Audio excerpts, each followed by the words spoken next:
Shalom. A Biselleh Torah is brought to you this week by the Parsha Mattot, in the 30th chapter of the book of Bamidbar.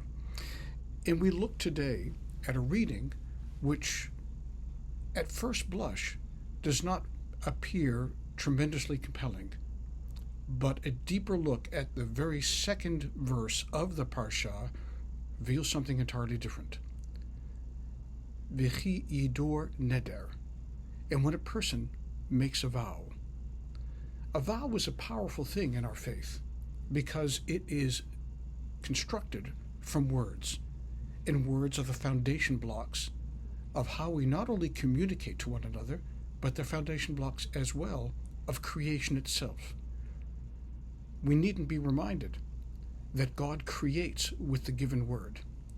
He speaks, and it is so.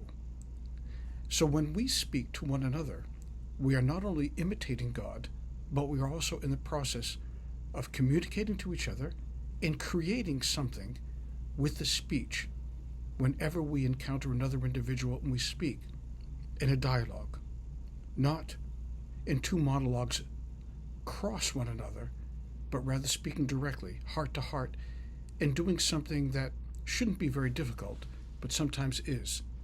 It's called listening with an open heart.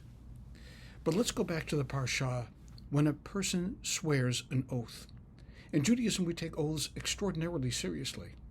An oath is something that binds you to the oath that you're making and involves God in that process as well.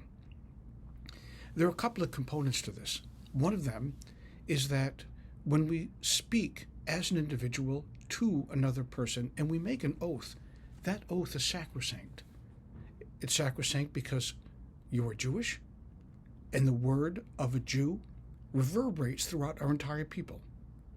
When you speak, when I speak, when any person speaks to another person, they are becoming an emblem, a symbol for the entire people as a whole.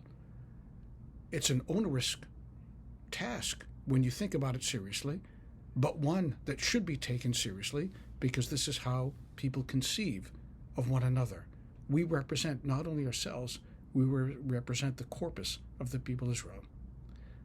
But there's a second facet to this as well, that we are also invoking the name of God. See, an oath is something that is not only binding between two people, but works vertically as well, involves God in the process. So much so that we have a sacred service once a year where we ask to be forgiven for those words that we uttered, that we spoke, that ought not to have been said, that invoked God's name in vain. We call that kol nidre.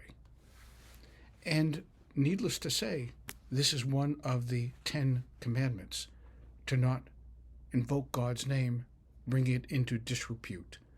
Do not take my name in vain. So there are several aspects to this, but there's one more that I want to make sure that we understand firmly and absolutely, and that is the idea of Kiddush Hashem. When we make an oath, when we say something with great sincerity, as a representative of our people, as a representative of God as well, we are doing a Kiddush Hashem when that oath is fulfilled. We are, in essence, not only doing something of an act which is true and righteous, we are raising God into the world as an act of absolute and utter holiness. That's the idea of Kiddush Hashem. You're probably familiar with when a person dies Kiddush Hashem. But what about the opposite? What about living Kiddush Hashem? When we take an oath and we fulfill that oath, we not only rise to a higher level of selfhood, we also do a Kiddush Hashem.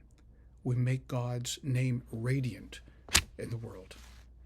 Shabbat Shalom.